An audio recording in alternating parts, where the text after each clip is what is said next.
काही लोकांनी सुद्धा जे का आता भविष्यात ज्यांची लॉकडाऊन सेवा आहे अशा लोकांनी सुद्धा त्या संस्थेवरती प्रामाणिकपणे राहून काम करून एक आपली सुद्धा कौटुंबिक जबाबदारी पार पडून मुलांचं शिक्षण चांगल्या पद्धतीने देणं, आई वडिलांचं उतारवयात संगोपन करणं ही सुद्धा जबाबदारी घेणं गरजेचं असते आणि ती काळानुरूप आपण ती घेतो की नाही याचंही सुद्धा अनुकरण आपल्याला करावं लागेल. काही बरीच मंडळी असतात, नोकरी लागली, छोकरी मिळाली, छोकरी झाली, मग आई वडिलांकडे दुर्लक्ष होत असते आणि बऱ्याचशाच गोष्टीतून आपण वेगळ्या समाजाकडे वेगळ्या दिशेकडे वळत असतोय.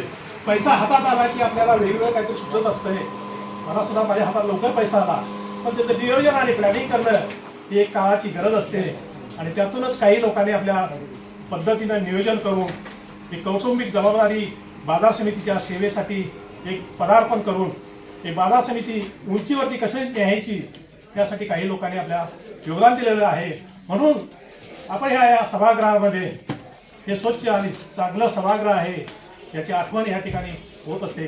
काही लोकांनी चांगलं योगदान दिलेलं असते, काही लोकांनी चांगलं काम केलेलं असते, म्हणून जागा सुद्धा आपल्याला चांगली मिळत असते. याची सुद्धा आपण सर्वांनी ह्या सत्कारच्या निमित्तानं आठवण करून देणं गरजेचं आहे. प्रामाणिक सेवा करणं म्हणजे काय?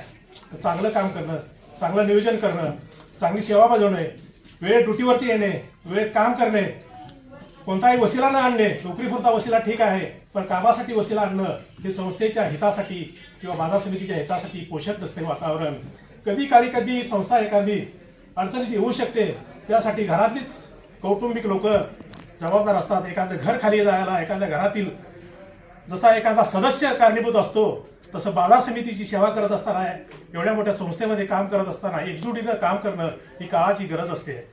संचालक मंडळ 5 वर्षासाठी असते, येत असते, जात असते, काही नवी जुनी होत असतात, पण त्यासाठी आपण एक 35-36 वर्षे किंवा काही लोक 40 वर्षे काम करत असतात. हे काम करत असताना आपल्याला ह्या संस्थेच्या हिताचा विचार करून ह्या पुढच्या पिढीला आणखीन कसं आपलं चांगलं देऊन जाऊ शकतो यासाठी आपण काम करणं गरजेचं आहे. आनंदराव पाटलांनी कोरोना काळामध्ये अतिउत्तम काम केलेलं आहे. काही भाषणात ते आलं नाही. ज्यावेळी कोरोना काळ ज्यावेळी होता त्यावेळी हा बाजार समितीचा स्टाफ या बाजार समितीच्या आवारामध्ये रात्रंदिवस काम करत होता आणि याचं वाहतुकीचं लोकांचं नियोजन करण्यासाठी त्या बॅरिकेड्स तयार करावे लागत होते आणि ती बॅरिकेड्स तयार करण्याचं काम त्यांनी अत्यंत अल्प काळामध्ये करून या बाजार समितीच्या सेवेमध्ये एक चांगलं आणि उत्कृष्ट काम त्यावेळी केलेलं आहे आणि त्यामुळे या बाजार समितीला एक नियोजनाचा भाग त्यावेळी चांगल्या पद्धतीने पार पाडता आला. त्यांच्या उद्योजकाबद्दल काही लोक बोलले, पण उद्योजकाला उभारी देण्यासाठी काही प्रोजेक्ट रिपोर्ट माझ्या मेवण्यांच्याकडूनच ते काही दिले गेलेत. त्यांची सुद्धा ती आठवण मी या ठिकाणी करून देतो. कारण काही गोष्टी त्यांनी मला विचारल्यानंतर मी एक चांगल्या पद्धतीने त्यांना एक सजेशन करून चांगलं एक दिशा देऊन, काही त्यांना आमच्यासारख्याचा काही थोडाफार हातभार लागला असेल नसेल, पण ते आज एक उद्योजक झालेत याचा एक मोठा आनंद आहे. सर्वांनी उद्योजक होण्याबद्दल काही अडचण नाही, व्हायला पाहिजे, पण ते काम करून व्हायला पाहिजे. बाजार समितीमध्ये पहिला पगार घेतो, पहिली बाजार समितीला चांगली सेवा दिली पाहिजे, शिवाय नव्हे सेवा काय. आणि ह्या गोष्टी करून आपण एक उद्योजक होणं हे गरजेचं आहे. चांगली सेवा बजावून चांगले उद्योजक म्हणून बरेचसे आमचे हॉटेल परत सारखे या ठिकाणी आमचे सहकारी होते.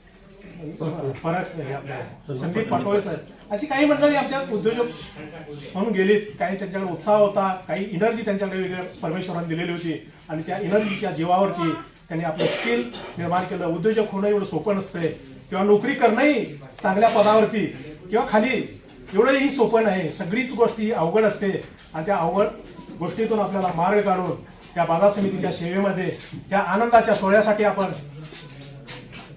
आलात आणि या बाजार समितीच्या सेवेसाठी आपलं मोठं योगदान दिलं. त्याबद्दल मी बाजार समितीच्या वतीनं या बाजार समितीचे सन्माननीय सभापती माननीय सर्व संचालक मंडळ यांच्या वतीनं आपल्याला पुनश्च एकदा शुभेच्छा देतो आणि या सेवापूर्ती कार्यक्रमाच्या निमित्तानं ही महालक्ष्मी आई जगदंबेला एक नमन करतो की त्यांचं आयुष्य त्यांच्या कुटुंबामध्ये एक वात्सल्यदायी, एक प्रेमदायी आणि एक प्रगतीदायक जावो एवढीच मी विनंती करून मी माझं मनोगत थांबवतो. जय हिंद, जय महाराष्ट्र. करून एक मला आदर्श मिळाला आणि त्या आदर्शाच्या जोरावरती मी आज या ठिकाणी उभा आहे.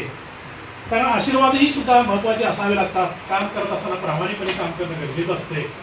संस्था ही मातृसंस्था असती, मातेप्रमाणे असती आणि त्या मातेवरती प्रेम करणं हे प्रत्येक एम्प्लॉईचं, कर्मचाऱ्याचं काम असतं. आणि ते काम करत असताना ज्यावेळी आपण प्रामाणिकपणे काम करतो, प्रेमानं काम करतो, संस्थेवरती चांगली निष्ठा ठेवतो आणि त्या निष्ठेतून आपल्याला बरीचशी उभारी मिळत असते आणि त्या